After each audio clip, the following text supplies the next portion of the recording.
கரிமலையின் ஏற்றங்களும் கடந்திடவே கடினமில்லை. கரம் பிடிக்க நீ இருக்க அழுதாமலையும் கடந்ததையா. கரிமலையின் ஏற்றங்களும் கடந்திடவே கடினமில்லை.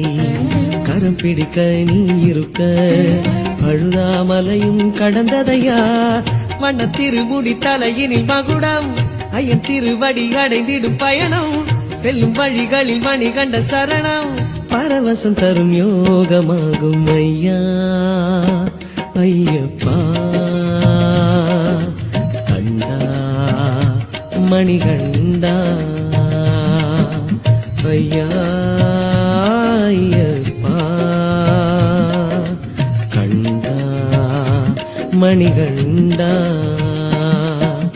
கண்டா கண்டா மணிகண்டா உன் திருநாமம் கல் கண்டா கண்டா.